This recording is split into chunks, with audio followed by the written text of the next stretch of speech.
Tens of thousands of football fans came to Highbury. Electrifying! Yes, guys! Welcome back to the Cannon Podcast. Hope you're having a fantastic, splendiferous, stupendous Monday so far, enjoying the downfall of Tottenham Hotspur, Manchester United, all that sort of stuff. We are here to discuss the weekend's action, to discuss Arsenal. As always, thank you so much for being here. I'm here with my two boys, Rohan and George. Got a full house, who, frankly, made me feel bad because Rohan's been for a run and George has been to church, and I've just been hate watching all day. I mean, I was also hate watching as well. Why are you wearing a cap? I was wearing my cap on my run, so I thought, do you know what? I'll go with that look as well on the pod. I'm mocking you. You do rock it a little bit. I wear a cap a fair bit at home. Yeah, I think you rock it. Yeah. George, verdict on the cap? It's better than his hoodie. So we're stepping up. I was ill. Yeah. I love that. The universal sign of being ill. The Darth Maul effect is strong with this one. Yeah, you've gone from Darth Maul to like a tennis coach. Actually, but you're both. I was just saying, you're both giving tennis today. Yeah, my outfit is pretty tennis actually. I've got the thermal on as well. Everything. Have you just done the run? What? Have you had a shower? No. I'm just... Okay. He's here to talk ball. Thank you all so much for being here. If you're watching us on YouTube, make sure you like and subscribe and all that good stuff. Make sure you sign up to our Patreon if you want to. We're now doing post-instant reaction stages is what they're called in the Discord. So if you want to sign up to that, which basically you get your say, you get to almost like come on and instant reaction with the rest of the patrons and YouTube members. Loads of stuff coming this week. Had a youth pod out last week. Looked at Max Dowman. Loads of good stuff over on the Patreon side. So if you want to support us, you can go and do that. We are here, of course, to talk Arsenal Football Club. We want to come to Leicester. We want to come to Marino. Want to talk Ethan. I want to ask you for your most seismic moment of the season. But I had a moment today, boys, because I was kind of thinking about where to sort of start this pod off. And I don't think we have necessarily spent enough time patting ourselves on the back a little bit for the ridiculous state of the injuries across the Premier League, by the way. And I think there was a brilliant thing that Arteta said in his press conference this week about basically being unable to train, and he explains it much better than I ever will be able to, and this is sort of contributing to a lot of the injuries happening. But I just had a moment today where I was like, Rohan, we haven't had Saka since before Christmas. Jesus is out, Havertz is out, but we are finding ways to win for the moment. And it may be that we fall away. But honestly, like I'm in a moment where I'm like, I can be proud this weekend after that result. So I'm going to be proud. I'm going to enjoy it while we can. And yeah, I just feel really pleased that we're still, there or thereabouts, all things considered. Yeah, I mean, I tweeted something about this today, actually, and looking at the adversity that we've gone through, both with the injuries, but also the refereeing decisions as well. And, I think before the season started, when we all look at kind of like things Mikel can do better as a coach, one of the things that I think many felt is that Mikel needs perfect conditions in order to kind of establish a level of consistency in terms of going on a run. Like the post-2024 run, in terms of Arsenal operating at a 100-point pace, that was with a team that was pretty settled, and we had a lot of continuity there in order for us to go on that run. And people argue, with when there are certain players who go down and injuries occur, Mikel is not able to adapt. But I think this season in the league, he has showed significant ability in terms of being able to adapt to the resources that he's had available. In the absence of Saka, we've played 9 games in the league and we've won 7 and we've drawn 2. That's a really good run, especially when you consider the 2 draws that we had. One was against Brighton, in which our entire team was sick, and then we had that really poor decision from the referee. And the other game was against Aston Villa, in which we played a really good game, and it was 10 minutes of individual defending that cost us. But overall, it was a really good performance. And I think that, for me, is one of the big things of this season. Mikel adapting to the unfortunate scenario of Arsenal not being able to establish any sort of continuity in terms of selecting a settled team. And he deserves a lot of credit for that. I think that since Saka's gone out, that was the big moment for me in which I felt Arsenal won't win the league.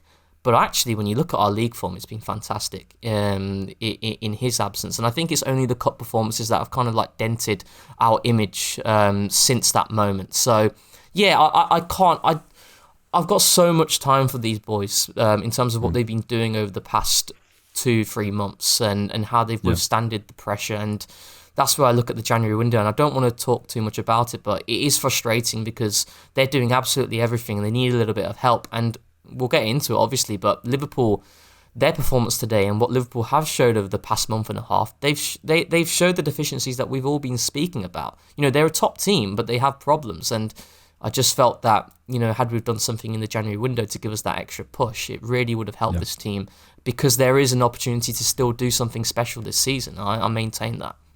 Yeah, and I'm glad you brought that up, because it is that delineation between, like, my eye, I guess, for the playing staff and the coaching staff just goes down with every week. Like, honestly, like what they're doing. And, we talk about, every manager's, so you look at Spurs, you look at United. Yes, look at Spurs and United. They're 14th and 15th with these major injuries. We've found ways of doing it. And George, I want to come to this stat, which I think is brilliant.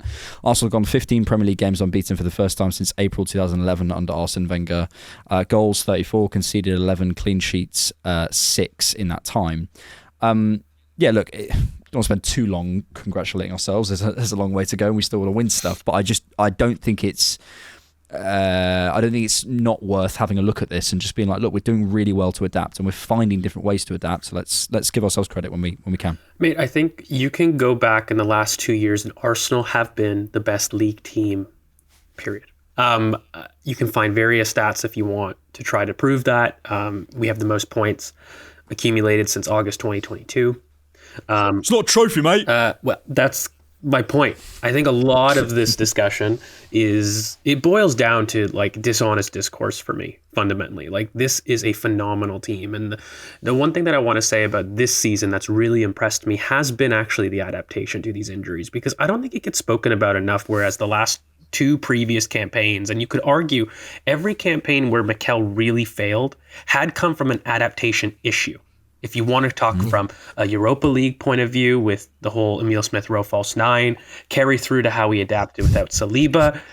You're still angry about that. He was the most angry I've been with Mikel in his early years.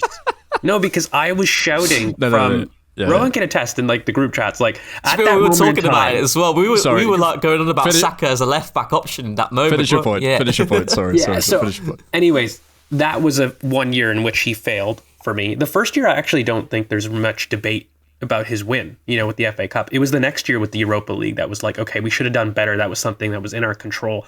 We didn't do well.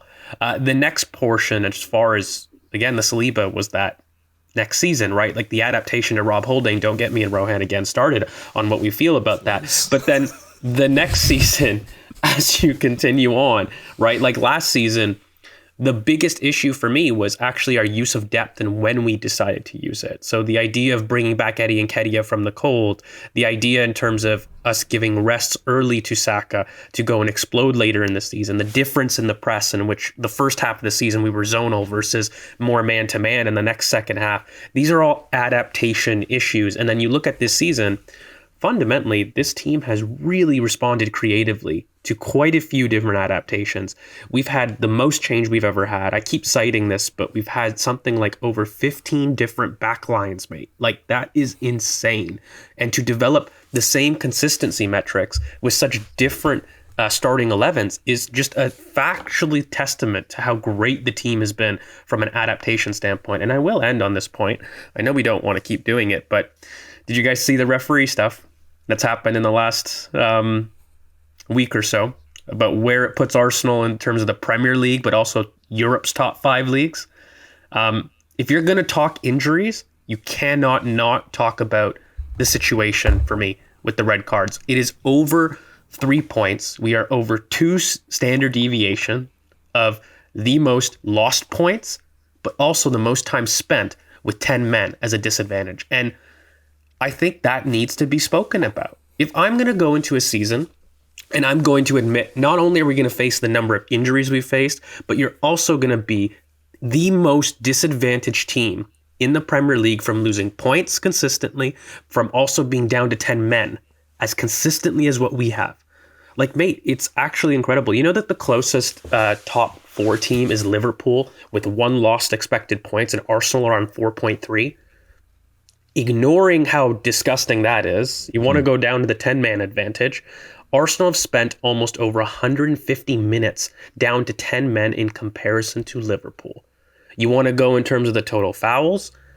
that becomes even more interesting. And again, I'm not going to go and rehash the whole why of all of this, but fundamentally, the outcome and the evidence for that this season has been clear. We are the most punished team in the top 4 in the league, by the way, and it extends to Europe's top 5 leagues. So you want to speculate as to the why, sure, but as an outcome, I can't sit there and honestly say that that's a fair discussion point to remove amongst the injuries, amongst all the different 11s. So yeah, it basically is a long-winded way of saying congrats to the team. It has to be. And yeah, as you say, however you get there, whatever you think the why is up to you. But it has to be a factor. And this is the problem. It goes into, you're making excuses. No, it's 5 points. Like, that is what we're talking about to Liverpool. That you have to include it as a factor. So, as boring as it is, we do have to include it. Let's listen, for 2 tennis coaches, you're speaking pure facts about ball, so that's nice. Let's move on to the Leicester game. Yeah, there you go. Let's talk about football. Interesting game, really interesting game. And again, we're talking about adaptations, and we're really pleased with adaptations. The adaptation, I would say, came late. The adaptation came probably at a worrying stage in the game where I was worried that game was going to go south. I'll come to you first, Rohan. Really interesting afternoon. Let's do. I'll give George the positives, so to force him into that corner. Why don't we start with you on maybe the challenges we had in the first half? As I saw it, I sort of discussed this a little bit in the instant reaction. I felt the plan, which people can disagree with, I felt the plan was to push Leicester back because they're jumping back and to find those spaces in front. But I felt the fatal flaw in that was the physicality that those players in there, when they received in those pockets, I felt they were bullied off it. And frankly, Odegaard wants to drop out, and Raheem Sterling, well, we can have a whole section on him at some point. Then I felt there was we were sloppy in terms of in possession. I don't want to sound like Ty on AFTV, but I do think the rain affects some of that stuff. I think it was maybe underrated. It's been raining. It's raining for both teams. But I think for the team possession, I think that was a factor. I think there was physicality issues. I think we looked a little bit sluggish at the start in terms of certainly physically. A lot of our players I felt the touch was a bit loose. It just felt like a really slow start to the game. But what did you see? I mean, it's I mean, there was a couple of changes I saw in the second half, both from the entire team and also something slightly tactical. But I think the first half, the major issue for me was that our technical level just wasn't good. That was the biggest issue. Like, we were giving the ball away so cheaply, and a lot of players were very guilty of this. I thought Thomas Partey had a poor first half, but he reacted well in the second half. I didn't think Mars Lewis-Skelly had his best game as well, despite the game-changing moment that we saw in the second half, with him yet again illustrating fantastic awareness at the back post. And Odegaard I thought was quite loose, and Sterling the couple of times he was offside, in which we were in really good scenarios there, in terms of that switch, and there was an opportunity for him to run at his man in that scenario.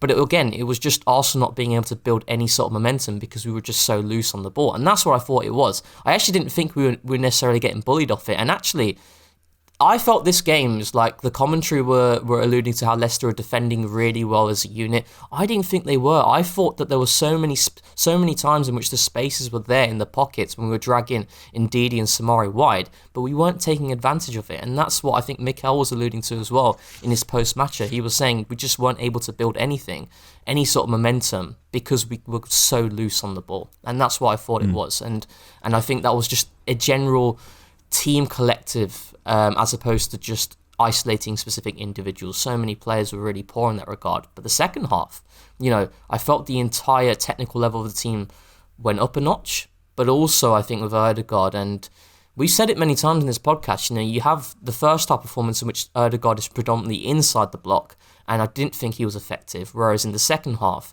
it was actually him coming out of the block, facing play with a lot of touches on the ball, being able to facilitate, conduct, and have a massive part of our build-up.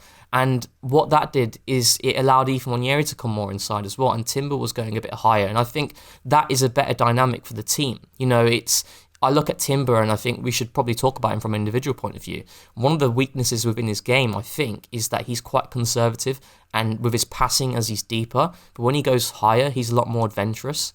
And with Odegaard being a lot more comfortable when he is coming deep and he is showing for the ball. It just works a lot better, and I just felt that was the big change we saw, and the technical level of the team rising, because we were actually able to pin Leicester in for more prolonged periods. So, yeah, that's what for me. I think it's one of the most underrated things maybe in football analysis is just simply execution. Yeah. And just literally, like, for example, I was watching some clips of Ødegaard earlier. Yeah, I didn't think he had his best game. I thought physically, for me, in the first half, he struggled, and then he, as you mentioned, I think he found some influence in the second half. He wasn't bad. It just everything he played was slightly overhit, slightly underhit. A couple of those balls over to Trossard just weren't quite on the right foot, and that's not. You don't kill a player for that. You haven't played for. But this is 10 what I days mean, or Alex. whatever. It's like the technical level of the team, and Ødegaard's in that first half, it was just down. Like, there are things we were doing that is our standard routines, standard sequences, but the execution was poor. Like, so many times Trossard will receive it, he'll turn, and there's a simple ball for Nwaneri to get him through, and he underhits it, and then you can't build anything when you simply are not strong enough on the ball in those moments. So, yeah, no patterns you can get. George, I can feel you're dying to jump in. Go on.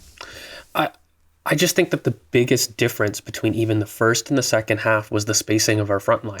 So when you have a look at Sterling, Trossard, and Nwaneri, that's a small space front line. It's not a big space running front line. And we were playing a big space front line game. Because our midfield was poor technically. They were trying to go long and over the top, and we were spreading our front line wide in very different areas for me. Ethan wasn't able to come inside.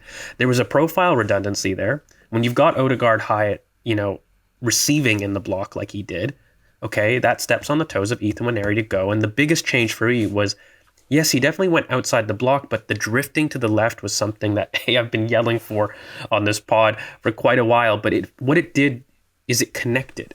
Not only did it have the dual purpose of opening space for Ethan on the right-hand side, but it brought the left-hand side a lot closer to the front line. And that, for me, was the biggest impact. And then at halftime, I was calling for a little bit more width to do this even more. Why? Because that front line, if you want it to succeed, and without Mikel Merino, that's a small space front line. Get your width holders outside. It needs a Ben, a Calafiori on the width in order to have those small players that are combination players to combine close in. Like, there's no sense in having Ethan, Sterling, Trossard if they're not going to combine. And the problem was we were still playing as if we had Kai Havertz up front from a team that had a false nine perspective, and that was the biggest issue tactically for me. I think that Thomas Partey was poor. Again, I agree with Rohan as far as him responding in the second half a little bit better, but in terms of, it was one of his more poor games, and I thought Declan, again, another profile issue was having Declan high. So to me, it was about making sure that we weren't playing a big space Kai Havertz game, coming back. And, beyond even the Mikel Merino, like, I think that type of forward is why it succeeded. Like, we were playing towards that game plan, but then employed profiles that didn't really complete with that. So that was the big tactical difference for me. I think that as far as some of the positives, that when I did have a look, I think we've talked about some other players, but for me, Calafiori, that cameo, mate, that we need to start talking, because I think that with Miles and how brilliant he's been, people have a look at this Calafiori cameo and his performances, and there's been a lot of really poor things said, in my opinion. And when the team was struggling for some impetus and presence and somebody to not just get us up the pitch from a build-up perspective, but cause a little bit of chaos in zone 14, we saw the Mikel Merino profile symmetry. Just wait for the Calafiori one for me. And it also doesn't have to be at the expense of Miles. I think them together is an absolutely frightening combination. This is a guy that loves to run, and Miles, he's showing everybody the tempo aspect. Ironically, Miles can carry much in the same way as a Maverick Calafiori does, but he's been showing everybody his tempo control. And I think that when you start looking at ways to build until we get, Saka and Martinelli back, I just can't wait for Ben to offer something similar on the right, because we're going to be forced into having a small space game. I think that it's worth discussing the Mikel Merino positives, but also the drawbacks of what that looks like across 90 minutes. But specifically from a Leicester perspective, if you're going to play a small space front line, just to conclude, with Sterling, Trossard, Ethan, even Martin Odegaard, that's a very small team. There's no central reference to work off of. If you're going to do that, then make sure your width holders are people with dynamism that don't force them to go out wide. Don't make them compete in big spaces. Compete in the small spaces, and make sure our athletes and our runners are competing out wide. That for me was the biggest difference. And you have Ethan with one of his better performances this season. Guys, he hit the woodwork twice. That assist was insane, and it all came from work in the block. And I do want to highlight Martin Odegaard. I really think that the movement to the left and some of the small things that we saw with Sterling, who didn't have the best game, but as soon as Martin Odegaard went there, that profile symmetry between having a passer and a runner is something that I don't think we struck in the first half. Like when you're playing Ethan wide and having Yuri and Timber to combine with you on the inside, it forces your best outlet player wide, which you don't want. Get Ethan inside, get Ben high and wide, let Martin drop out of the block and have freedom to drift left. Like that's how you're gonna, for me, approximate the best balance in the team. And I just hope that we kind of tweak some of those things from the start in our next games, because I think West Ham and Forest represent a little bit more of a threat than Leicester did. But happy we ended up there, but there was definitely some tactical things I was confused at with our starting idea. Yeah, and we'll come to Ethan and sort of how he looks long term in a second. The only thing maybe we haven't discussed on that game, Rohan, is Sterling. George and I discussed on the instant reaction. I think we maybe disagree slightly in terms of whether it's application or physical drop off or whatever it might be. For me, it's an application thing a lot of the time. However, I do accept that he's been running and playing a lot of Premier League football since 17 years old. So I think that's probably to do with it. I will still say I don't think that level of intensity is acceptable on the football pitch. What do you see it as with Raheem Sterling? Because I think, as I said, we discussed it yesterday. So if you want to hear the full conversation, but really it comes back to this is not how it was meant to be. And I think the expectations are so far from being met that it's leading to a despair. I think if someone would come in and maybe we didn't know the name or whatever, you go, okay, yeah, there's a bit of encouragement, whatever. When you have it, that's Raheem Sterling. We've seen his performances. We know exactly what we should be getting, and we're so far from that. I think that's really where a lot of fans are frustrated. I think he badly needs a goal, to be honest. Badly. I actually thought he started okay, but then when they made that sub of Justin, I can't remember the fullback's name. I think it's Koulibaly. He completely locked Sterling off every single time doing a 1v1 moment. I don't think it is a case of him not trying. I don't believe it's that. I think there is a purpose there. I think the intensity is off relative to the other players for sure. But I think that could be more down to a physical drop-off, personally, because he hasn't played a lot of games, and I think that can also work to your disadvantage. I think with Raheem Sterling, right, and we'll probably talk about Mikel Merino, and I agree, I don't think Mikel Merino is the solution from the get-go, but I think Mikel Merino is a fantastic option when the game state becomes one in which the team you're up against is very much sinking deeper and deeper into their box. That's when Mikel Merino really thrives, as we saw. So how do Arsenal kind of navigate through the next set of games before we do have a Martinelli comeback, before we do have potentially a Bukayo Saka comeback? It is trying to get Raheem Sterling in form. And whether people like that or not, that is the best way in which Arsenal are going to be able to navigate through these fixtures. And I think for me, there is something from an individual perspective he needs to do better. But I also think, and this is where it gets interesting, and George has just mentioned him, I think Calafiori is absolutely essential in order for us to get a little bit more out of Raheem Sterling. I maintain that because I think he is going to give you more of that energy, that purpose, and that intensity. And also, I think Sterling's best moments so far in an Arsenal shirt have come when he has players around him within close proximity that he can combine, quick one touch. That's where he's been at his best. Raheem Sterling is not the type of player that he was before. And actually, I actually felt that there was still that same type of player there. Not to the same level, but there still was enough for Raheem Sterling to be that 1v1 guy. But I've kind of realised that he isn't that person anymore, and I think he needs more of that support. And I think someone like Calafiori, especially if you see his cameo, can really benefit Sterling to push him more inside and to have Calafiori being that width holder as well. So I think with Sterling, It's a case of trying to find the right players around him in order for him to flourish, and then it comes from the individual perspective where he just needs a goal and he needs to be smooth with his actions. Because actually, there were quite a few good things that Sterling did do well in the game. You know, with the switches to Nwaneri a couple of times, there were some good moments with Miles as well, where Sterling does come inside and Miles makes the overlap and he times the pass really well, and Miles's final action there was a little bit off, but there are things that we can look at. I know it's kind of like scraping the barrel, but there are things there that can help Sterling and that can benefit the team. You know, and I know people don't want to hear that, because right now the reality is that Raheem Sterling has been a massive failure.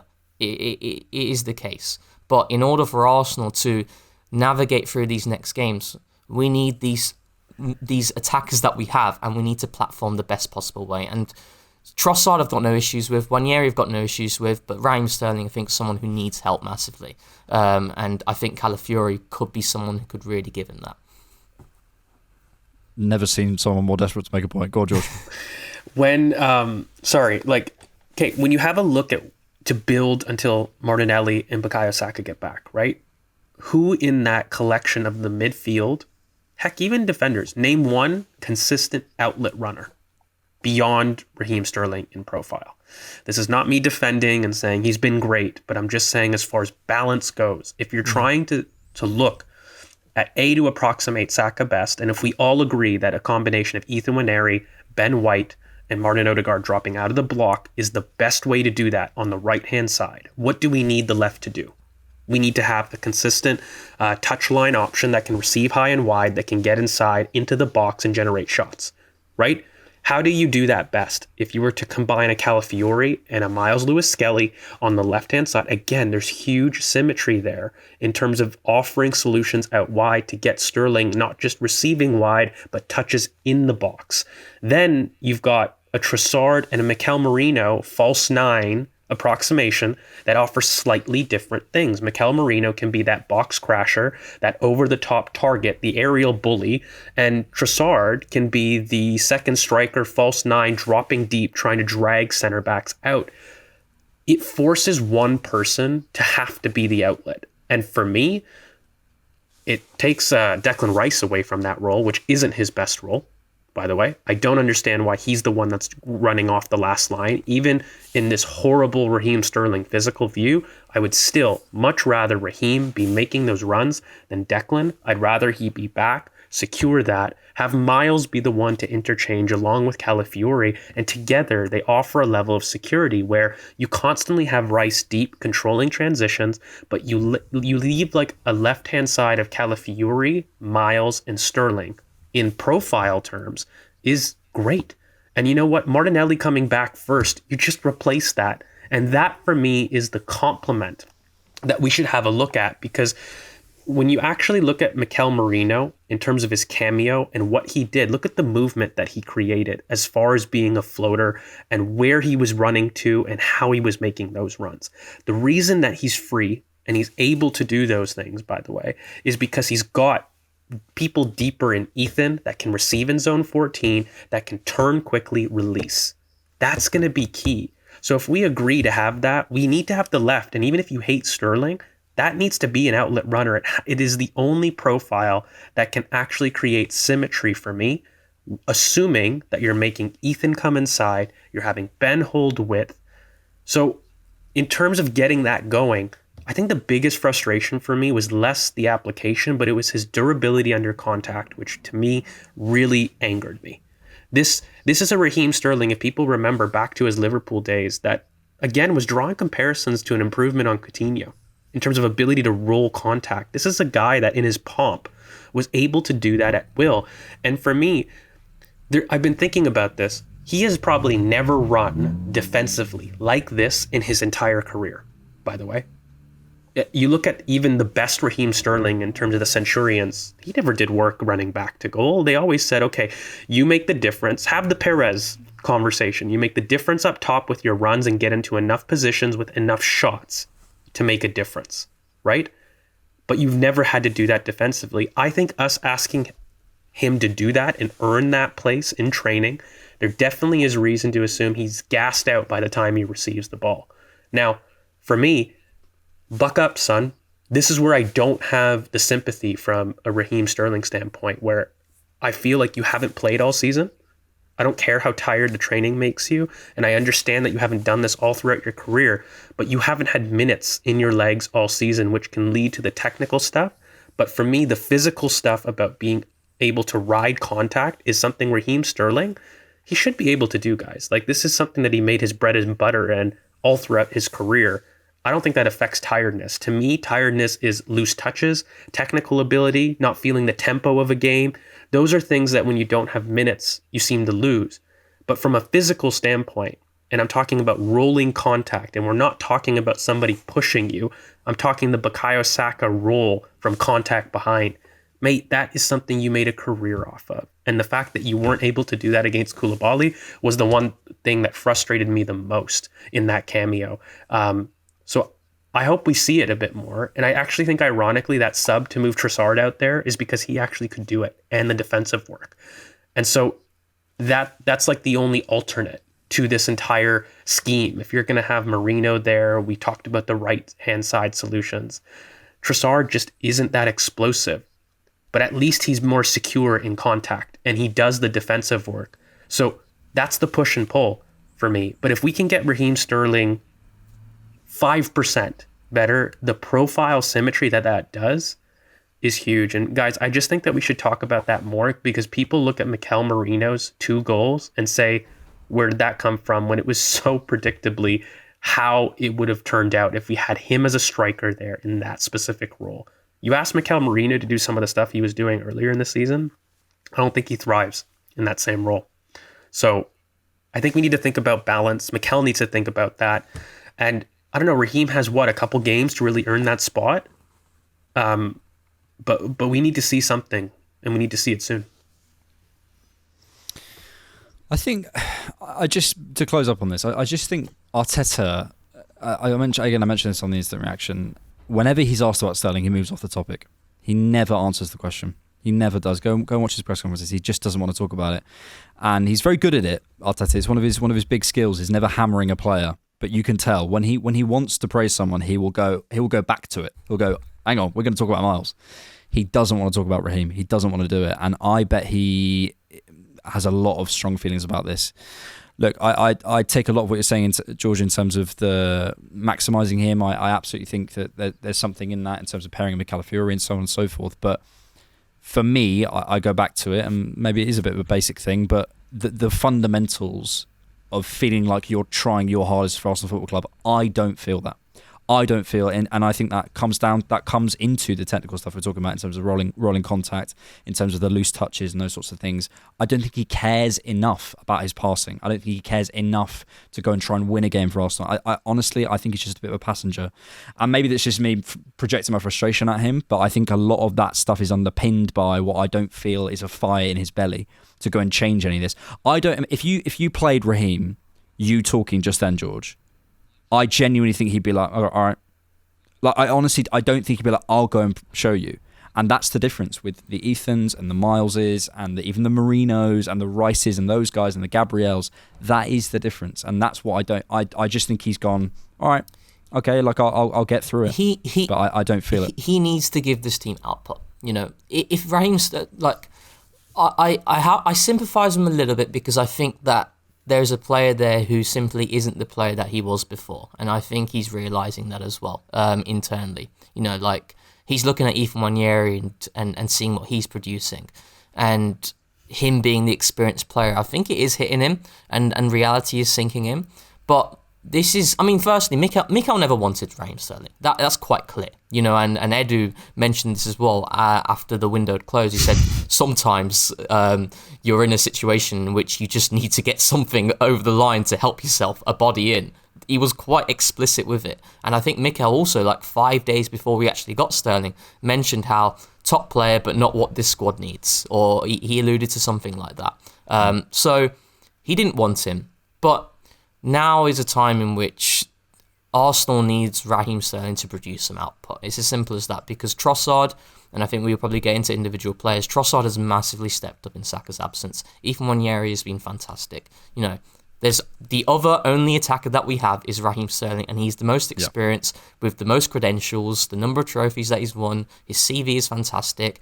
consistently performing for England as well on his day. You know, one of our best players, one of the best players for his country during his time.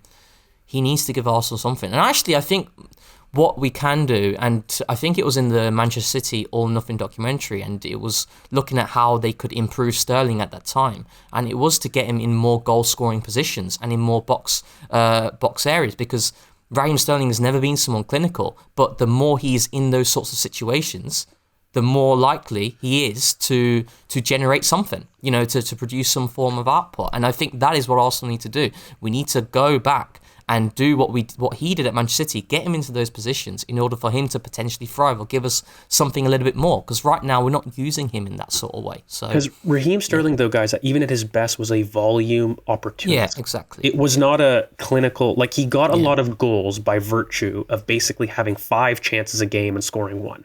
Yes. Whereas most players have 2 or 3 and maybe score half. Like that's the difference. That's what made Raheem Sterling great. And again, this is not me defending and liking the player, but if we're going to have to make him the best we can be, I think you start having to ask yourselves, what does he not solve? So for me, there's 2 things, okay?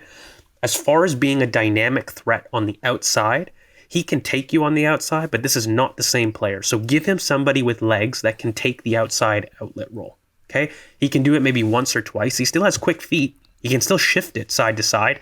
But as far as actually exploding wide and getting around the player and cutting in, that's something that I think he's lost physically, right? So get him a wide outlet that can do that. And then he has never been a build-up person. Raheem Sterling has absolutely never been somebody that can drop deep to offer himself and build up and get you to progress through the thirds. Get Miles, a creative solution that's on the inside the block that can do those things.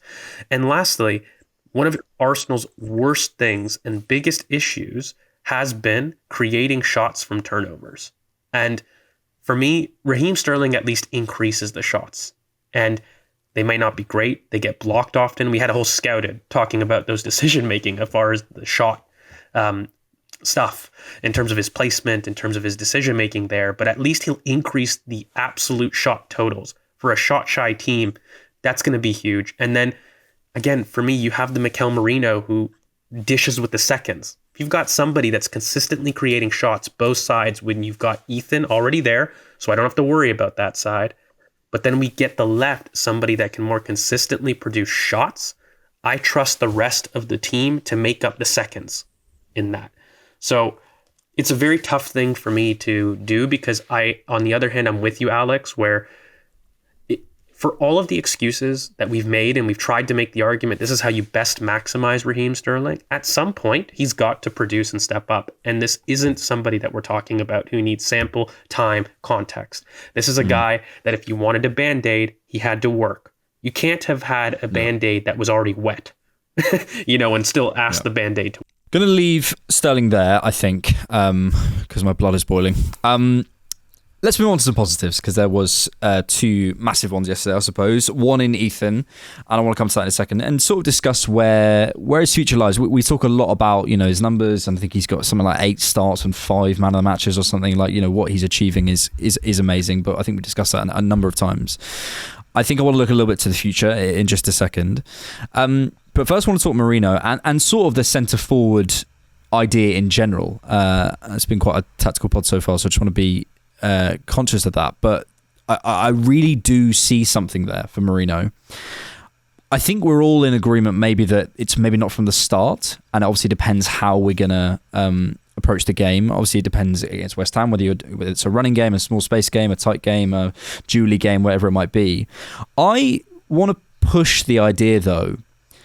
I really like what we saw in terms of Rice and Merino almost as 2 8, 10, 9s, whatever you want to call them, almost a duel up there. I really like that as an idea in terms of being able to arrive late into the box, in terms of being able to time their arrivals, in terms of being 2 physical references up there.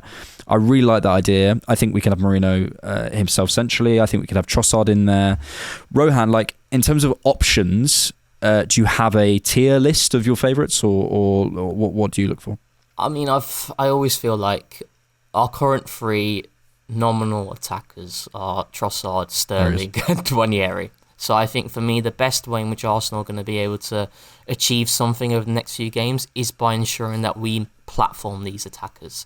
And obviously specifically Sterling, because he is the one who needs the most help at the moment. But I think with Mikel Merino, and I've said it many times on here, it's like one of the consistent things that he has been given to this team time and time again is that threat in the box and his ability to find space and to get on the end of a big chance. It happens every single game. And actually there was a way in which this was quantified recently as well in terms of Mikel Merino, in terms of non-penalty expected goals per 90. No midfielder beats him in this regard. He has generated the most threat out of any other midfielder in the Premier League. And we've all seen that. We've seen the chances he's missed. Like the Liverpool game, before he actually scored this goal, he missed an absolute sitter. So this is a player who is getting on the end of really good opportunities. And I think when the game becomes one, I've already mentioned this on this pod earlier, when the game becomes one in which the opposition is sinking deeper and deeper and they're looking to defend their box, which is what Leicester were looking to do as the game was moving towards the dying embers of it, someone like Mikel Merino adds height. We know what Arsenal are capable of doing in terms of that half-space in-swinging cross that Nwaneri put on a plate for him.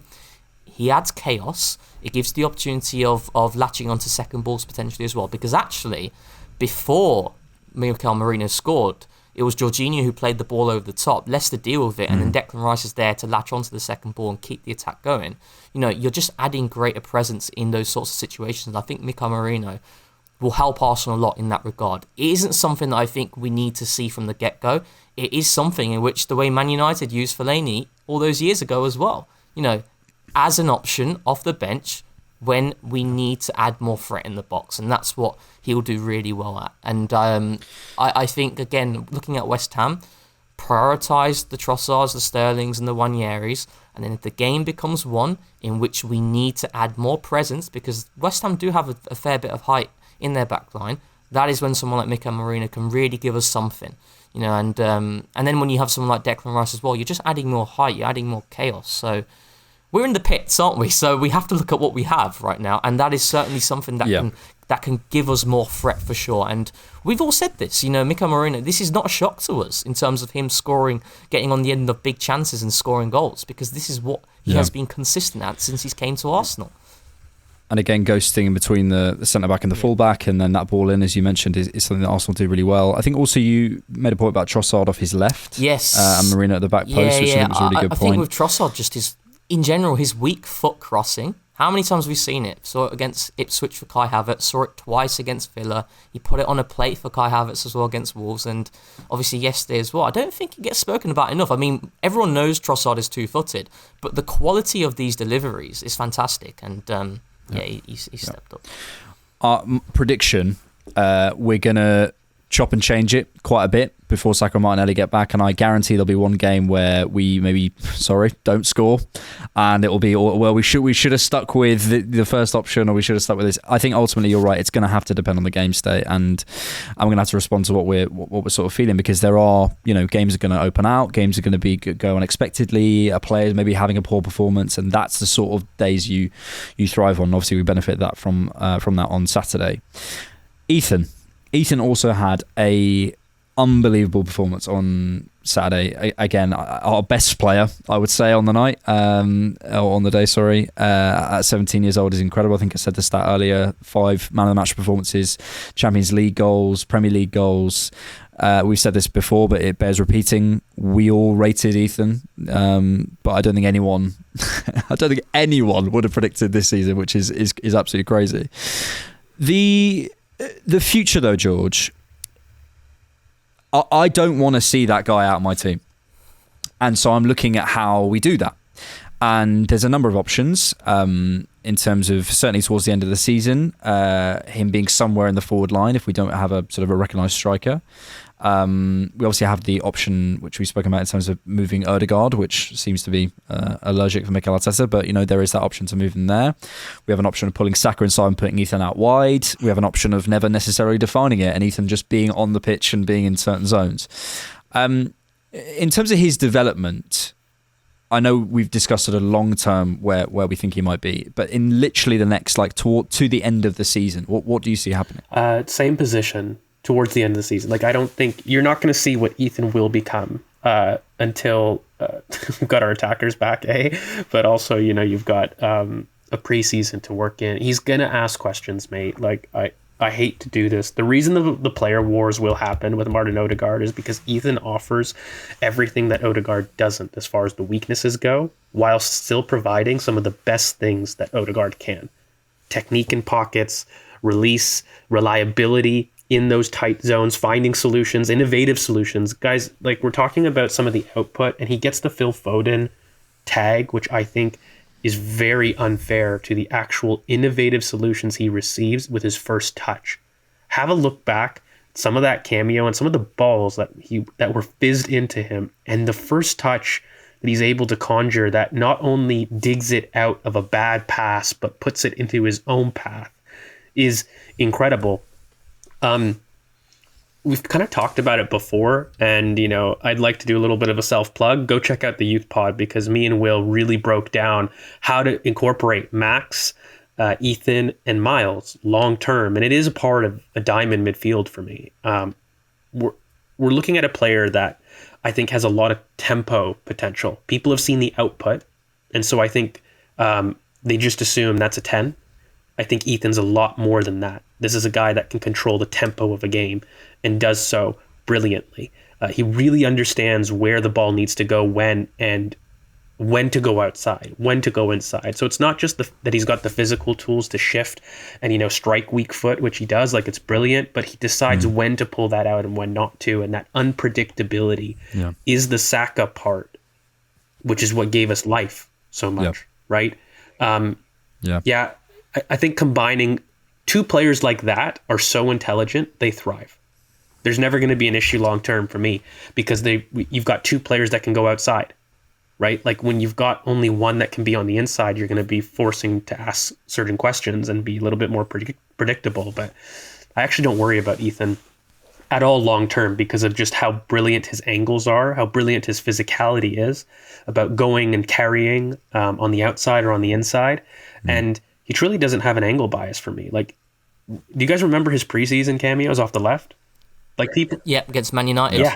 Man United for if you look back at the Jesus goal, it comes from the left-hand side. Zinchenko plays that ball where Nwaneri makes a really smart underlap. First time cross, Jesus back post goal. Yeah. And this is where I think, it's interesting, because it's like, a lot of people think Nwaneri is tailored for the right wing. This guy is a pocket player. He is a pocket player, and it's the same with Miles Lewis-Skelly as well. And I think consistently on this podcast, we have always been saying Ethan Nwaneri needs to get more minutes, because the talent is just ridiculous. We're talking about the top tier elite talents here, and Nwaneri is right in that conversation. This is what we have, and he's not only just £100+ million talent.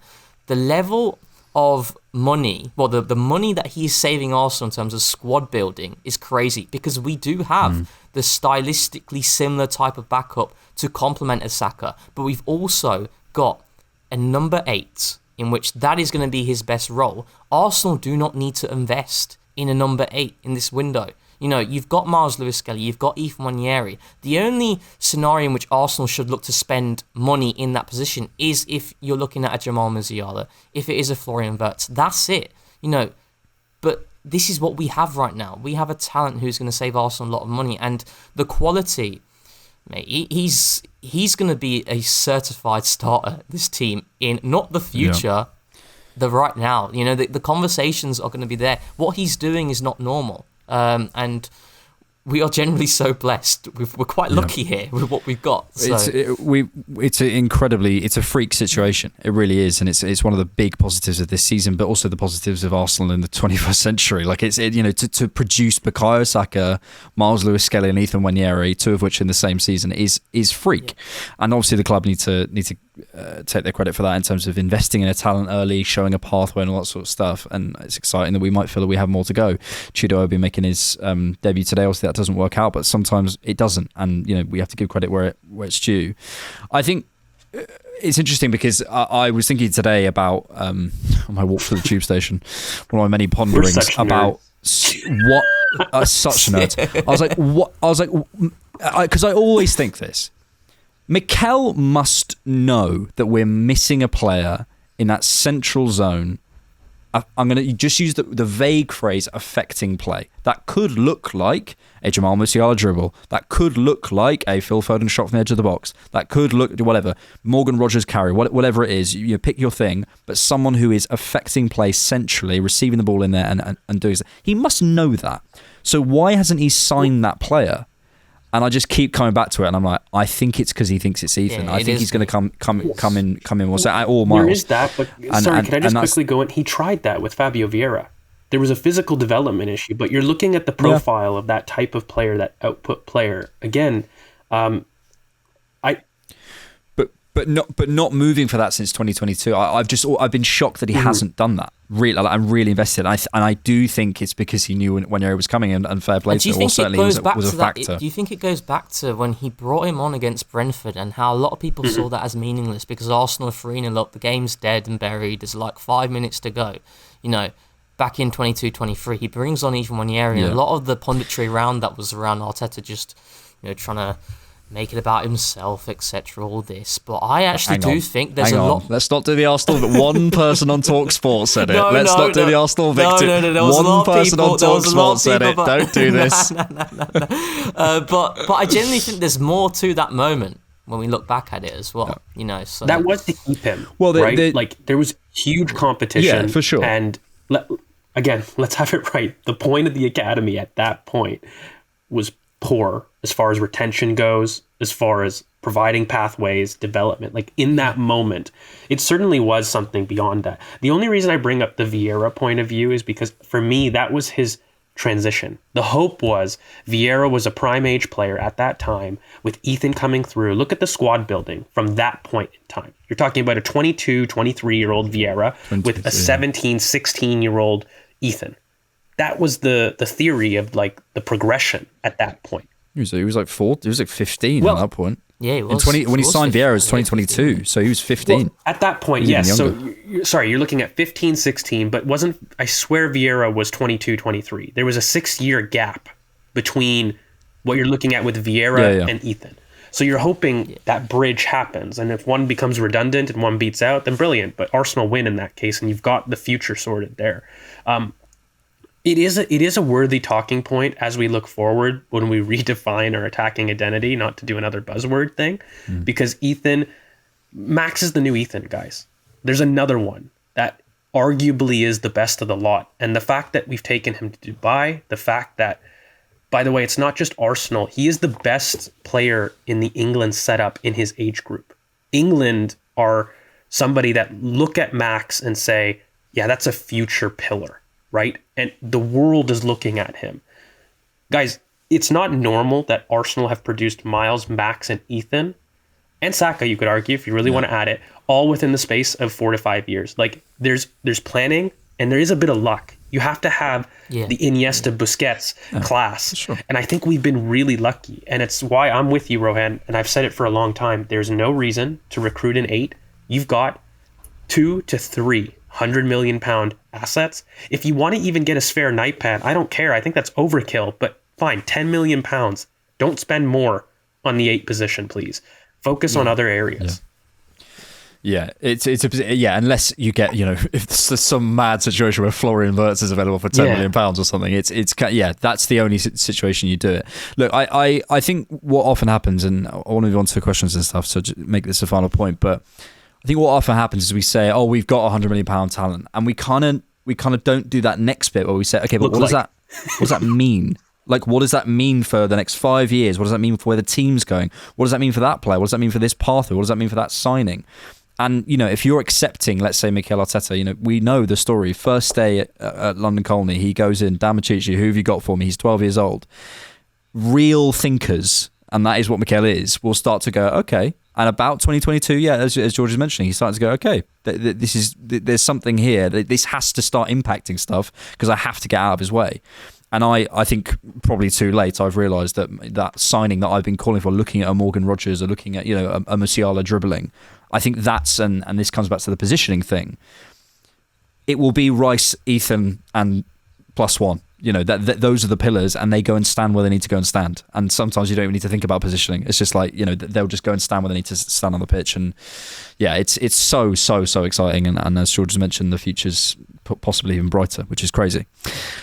Before we come to your questions, I saw this question asked earlier, and I was curious in your answers, boys, about the most pivotal or seismic, let's say pivotal, that's probably a better word, most pivotal moment of the season. This might not be it was James Alcott asked the question. I thought it was a good question. Not necessarily the best moment, not necessarily the moment that you enjoyed the most or whatever it might be. The most consequential, I guess, is the question. I said I would take host privileges before the pod, and I will. So you can't have Saka. I am going to go with Bukayo Saka's injury. I genuinely would, if Scott Willis has got some mad simulation computer, Bukayo Saka in this team, considering the run we've been on, what that adds in terms of still, to this day, read my lips, before Christmas, still the most big chances created. A lot of them are corners, but they still count.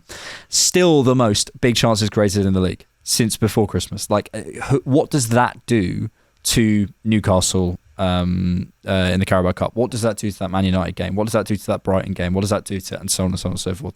I think that is the most pivotal moment of the season. Rohan, I know you've said a number of times that that's the moment you felt that the league was done, so sorry to bring it up. To me, that is the most pivotal moment of the season. But neither of you can have it because I want two more. So, Rohan, I'll come to you. I think let George go next, because I think George had his one, didn't he? So I thought another one. You can have that one, Rohan. I have thought. No, I don't want that one now. I don't want that one. I have thought of a new one entirely because I don't want anyone to take it.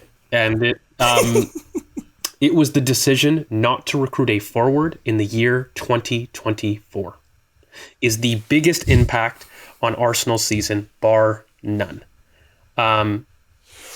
You can make all the context excuses you want to make in the summer for it, as far as the Raheem Sterling loan. Then the idea that £15 million was too much in January for Ollie Watkins is lunacy to me. I think you add something like that. You're talking about Arsenal potentially doing something in the Champions League and genuinely being able to turn the title race around. You're looking at, even with these injuries, Ollie Watkins. That wouldn't be worth 10 million though. Of course George, not. So. And there's no players, by the way, that we could have scouted. Not Asana Diao, who we scouted back. When did we do him? In September. And he's now on how many goals in Serie A with Como? I hold my hands up. There's no good players that can affect and impact this team. Matthias Tell did look like a body today, Sure, I have to say. he looked like a body. But no, mate, like, I will forever be fuming. But mate, he's better than Sterling, I'll tell you that. Jed Spencer's better than... Sorry, agenda. Stop. Anyways, like, really quick conclusion. I think Arsenal not signing a recognized forward in the year 2024 and the excuses that followed. The weaponization of that has been the definition of Arsenal's problems this year. Why we sit there and we point to referees, to injuries, to anything else, because Arsenal didn't do the business that they had said they would do. And they didn't do it for an entire year. No. Royslan? So George was going to go with the Man City game as well, so I'm not going to use that because I know that was massive. I'm going to go for Ethan Nwaneri's cameo. Roger Federer retiring. I'm going to go for Ethan Nwaneri's cameo against Leicester earlier in the season. Jesus Christ, that is such a... That's a hipster one, isn't it? It's a hipster one. Such a hipster take. But let me land, right? So... The one he just did, or the one at home? Earlier. The one at home. The one at home. Thank goodness. Not this one. No. The one earlier on. And I'll tell you why, right? Because I'm telling you now, most Arsenal fans won't be watching the youth team. They just won't. Like, it is what it is. And a lot of Arsenal fans also don't watch pre-season, so they wouldn't have seen Ethan Nwaneri and Miles and what they were doing, and now Haaland was a massive success. Against Leicester, the game was 2-2, right? We had Gabriel Jesus on the bench. We had Ethan Nwaneri on the bench. And Mikel went with Ethan Nwaneri. And that was the start of trust building in this player. Because that cameo, I was at the game I was at the game there. And the stadium, after that first action that we saw from Ethan, he received it, came inside and immediately got a shot off. Good save from Hermansen. and it just set the tempo of that game, and he was the one who really galvanised it and really helped Arsenal get over the line, albeit not directly involved in any of the goals. And I just want to go back to that moment because I think that was a sign of Mikel's trust in Ethan starting from the season, in which he had a senior player there who was ready. And bearing in mind, Gabriel Jesus had a good pre-season as well. To bring on Ethan, it was just the start of his journey for this season. And we've seen him kick on from that moment. And the number of games that he's played since then, the number of Man of the Match awards he's been receiving at 17 years of age, it's been phenomenal. And I really like that moment. I don't think it's as good as both of yours, but for me, I thought that was quite special because I think it was just the start of his journey in an Arsenal shirt. You go back to Saka when he first broke through in the team, and there's a lot of big moments there that people allude to. I think that was Nwaneri's first big moment for Arsenal. That first action when he got on the ball, in a game in which Arsenal needed to get the win. It was the 86th minute, and the stadium just erupted. Honestly, mate, like that for me. It's a pivotal moment in Ethan Nwaneri's career. Is it pivotal in Arsenal's season? Do you think Ethan Nwaneri maybe would have had as many opportunities? He probably would have, to be fair. It's utter woke. It is a bit woke, but I really did like that. I hear what you're saying. It's a really nice moment. Can I blow up the point just a bit? The idea that youth can be relied upon as a starting solution for Arsenal's first team was born out of that moment. There you go. Let's come I was to... marinating and then George was actually cooking the chicken. Yeah. Four-letter word that I'm not allowed to repeat. No, don't. The accusations are there. Let's move on to the Discord. If you want to get some questions in, please do. You can join us on Discord by becoming a patron or a YouTube member, as always. Let's do a couple of transfer ones. One from Forder on Football, who is a friend of the show. If you could swap one starting 11 player with anyone in the Premier League, who would it be? And I'm going to say bottom 10 to make it harder. Swap one starting 11 player with anyone in the Premier League. Who would it be? Alex can't say Isak. So bottom 10 or just not It Isak? can't be. Anyone in the bottom 10. So you can't have 10? any player in got one. in the from a top 10 club. I Go on, George. Brian Mbeumo was yelling for him in January. Oh, yeah. Brentford are 11th. I satisfy my pick. Brian Mbeumo. Okay. Oh, that's a great pick. Ollie Watkins. They're 9th. You can't have them. No, they're not. Are they? They're 9th. You can't have them. Oh, okay, fine. This wouldn't really be my pick, but can I just say something? I feel like I pick players that I want to save, and it's normally a Man United player because I have a soft spot for them. I want to save Rasmus Højlund. Oh, There's something there. There's something there, guys. There is. Where's Timberland there really boots? Is. Literally, do you know what? Do you know what it is? Boots? Do you know what it is? Right. Can I just say, his issue? Okay, his touch is horrible. A lot of the time, it's because his feet aren't in the right place, not because of his touch. It's because he has it. Like that thing we talk about with Ethan, where he's like he steps into the shot, all that sort of stuff. Rasmus Højlund always gets his step count before the shot or the pass were ever wrong. And that's why he looks so cumbersome, in my opinion. There's something that he's strong as hell, and I love his running. I've got one. I've got a player. That's not my answer. That's not my answer. I've got a player. Go on. A proper underrated baller. John Felipe Mateta. Get him in this team. He would cook. I like that telling shout. you, he would cook. He would absolutely cook. Get Beto in this team. I'm not sure about yeah. Yeah, the expected ball. We have got. Yeah, we've. There's no ball players in this team. It's not acceptable. It's not acceptable. Yeah. I have an option for you. If you're Who do I struggling. like it? There's Spurs as well. No. There's Spurs as well. I think I'm gonna go. Shop at Ipswich. No, not Lindelöf. I think I'm gonna go Solanke. I really like Solanke. Swap him for Sterling. I think he gives us something different in the box. It's a bit of a box presence. Really sharp in the box. You know who's a cheap left back solution? Leaf Davies is where I was actually going to go with it. People talking about Milos Kirkes. Oh, the whipped cross. That could be a little KT cheap It's my Alfie It's Doughty. kind of like Alfie. There you go. It's like Alfie Doughty last season for Luton, wasn't it? It's like, yeah, it's like, Where is he now? Sam Sational says, two-part question. A, in your opinions, what are the aspects that make a perfect signing, e.g. age, bringing a missing skill set, big name, unknown quantity, etc.? And B, again, in your individual opinions, what do you think Arteta's criteria are, e.g. high work rate, big in duels, likes ball to feet? Lol, says Sam Sational. Basically, how do we quantify what a good signing is? I suppose there's a number of aspects to it. Finances, fit, like how long-term or mid-term or short-term the solution is, skill set. What else do we need to factor in? I've got like my pillars. I mean, Go on.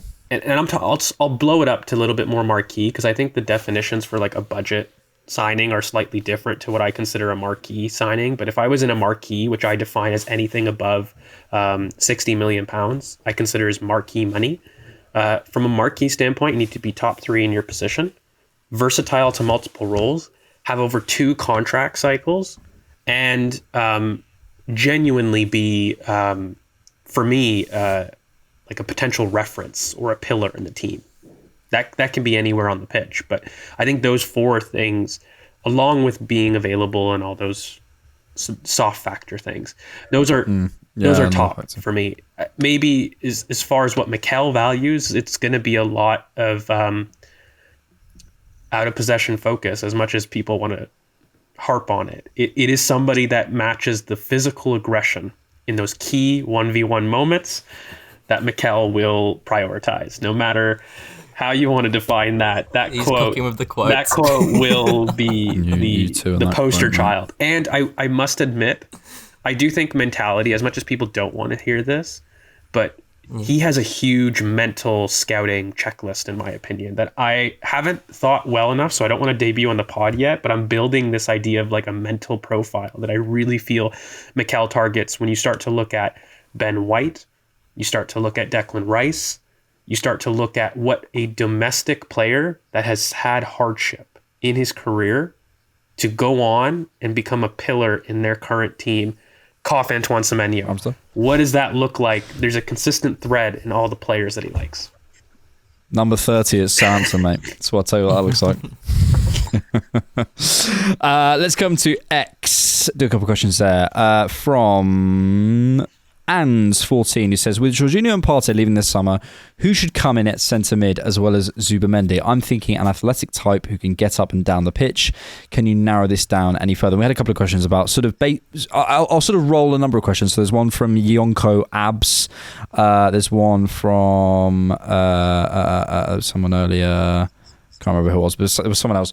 Basically, if we can't get Isak, let's say, and we go for a Sheshko, let's put it that way, to spend the marquee money, we've obviously spoken about the central midfield, are we all in agreement that that would probably be a wide player as a marquee? And if that's the case, who would that be?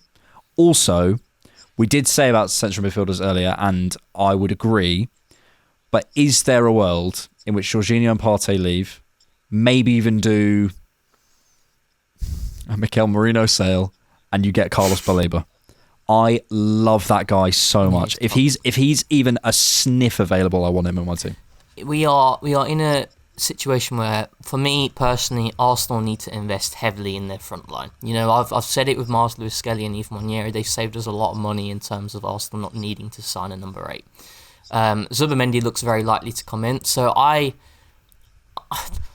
dream midfielder, you know, alongside of Declan Rice, was always someone like Camavinga. You know, if you're looking at that sort of talent being available, then you absolutely do it. But I don't think Arsenal should invest in central midfield outside of Zubamendi per se. That is my take on Arsenal's midfield for this window. I think the following summer, I think you have that conversation, because then you look at a Mikel Merino sale, because right now, I think we do have bodies there. We have, obviously, Thomas Partey and Jorginho going, but you've got Mikel Merino, you've got Declan Rice, you've got Zubamendi.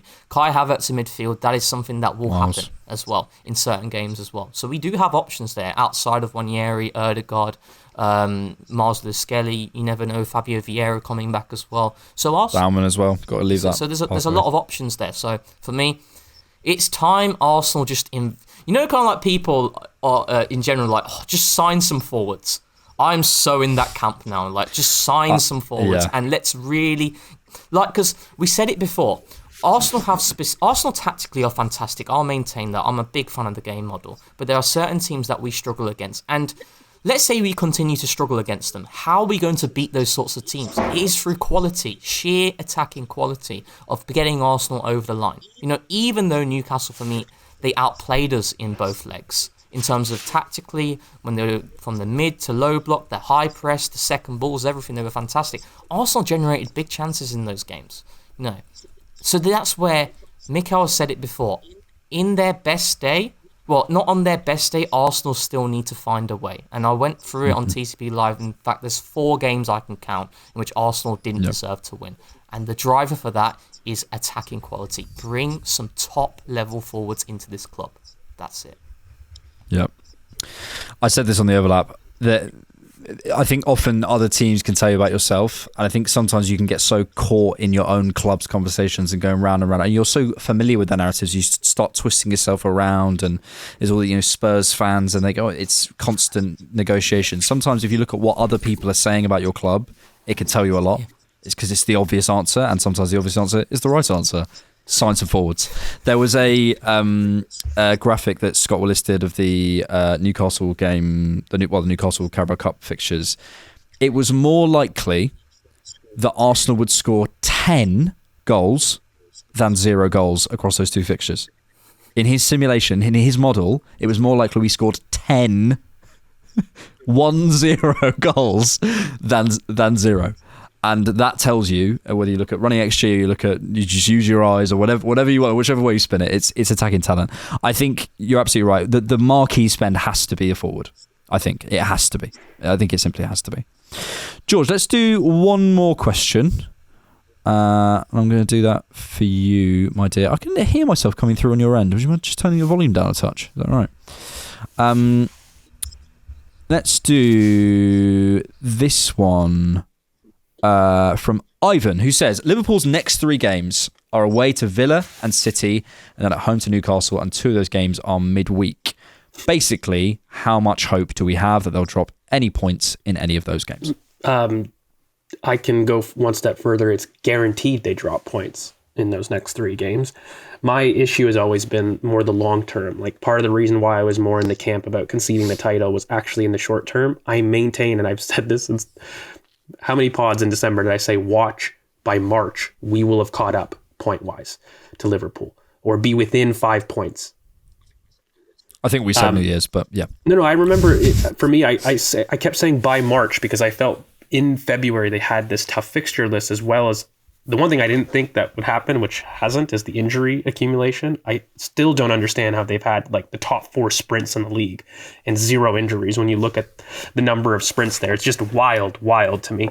But anyways, like, I thought we would catch up point wise there. But my whole point is that I don't know how Arsenal can sustain this non-Martinelli, Bukayo Saka, Kai Havertz, Jesus in the long term. Maybe we get by for a couple games, but there's going to be a time when we need a goal, and I don't think you can sustain that between now and the end of the season and guarantee, like, I can't guarantee that I'm confident. It could happen, but there's a lot that has to go right. We'd have to finally cheat games, which we haven't done in seemingly 4 years. So, that's, but I guarantee that they're going to drop points. And I think that the point total will be very close very soon, but then it's just like, I do think that we're going to lose points ourselves because we just don't have talent that we can get on the pitch. I remember us saying New Year, but that was all before injuries. And I think all before the season-ending injuries and the Saka and that of it all. And I think that would have happened sooner. So I do agree. I think they're going to drop points, and they have dropped points. But yeah, it's whether we can do anything. Rohan, give me a number. Give me a likelihood that Arsenal win the league from this point to close us out on the show. Wolves were cooking, weren't they? Wolves were cooking, weren't they? Wolves were cooking. They were cooking something. Oh, but we're on our knees, mate. Cunha, Arsenal audition. They did well. We're on our knees. 6. 1 in 6. Oh, wow. No, or 6%. 6%. No, not 6%. 6% of that. Well, let's go on. No. That's such a weird answer. 6%. Yeah. 6. No, for some reason, I was like, okay. 1 in what? 40% chance. Oh wow, that's pretty high. That's very high. You never know. Mikel Merino, number 9 shifts. Can I say something though? If we did it, okay. I am going to be relentless, and I am going to say I don't want to hear Mikel comment for the next 5 years. If we do it, I'll be blockable. Blockable is the word. Actually, have you noticed though, since you can actually see people with like, I've been blocked by a lot of people on X. I've just realised that. Welcome to. I'll be welcome even to the more podcast blockable. game, That's my for friend. sure. Yeah, I'll be even more blockable. That's for sure. George, how many accounts do you reckon you blocked? Could you actually tell us how many accounts you blocked? I think Not you a can lot look. because I actually don't block. I just mute Yeah, I don't people. block many. This is But true. I blocked like a lot. This is Remember true. early days with Elon? There was all those stupid political bots and stuff. Like, so the list is And long Elon there. bots. I've actually blocked because I know this. You've had to really piss me off. I've blocked 4 people actually on X, and it gets to the point where it's actual abuse every time. That's why it was blocked. That's genuinely I'm gonna achievement check that because now, you will actually. reply to everyone. Everyone. How many people you blocked, Alex? I'm just looking now. I've blocked 72 people. And I'm telling you, I'll tell you who it is mostly. Partey fans. It's mostly Thomas Partey fans calling me every name under the sun. How many have you got, Rohan? 40. 40. Yeah, Okay. 40. There you go. That tells you. Don't know what it tells you, but it tells you something. Thank you all for being here. Thanks for watching. Really appreciate it. If you did enjoy this podcast, make sure you like and subscribe and so on, as we have on YouTube. Make sure you check out, we've got a scouted coming out about Ødegaard, looking at his recent games and footage and stuff and where he fits in long term. He does fit in long term. We're not saying he doesn't. We just need to look at how it happens. What else we got? We got, Youth Poll that came out. We've got an instant reaction coming up on Saturday. Is that the next game? West Ham? Something like that. Loads of content coming out. So thank you all for being here. If you're listening to us on Spotify and Apple, make sure you leave us a little review. And I think that's it. Thank you, Rohan. Nice one, mate. Had to unmute. Thank you, Thank you, sir. George. Thanks for watching. Thanks for listening. And thanks for keeping it Arsenal.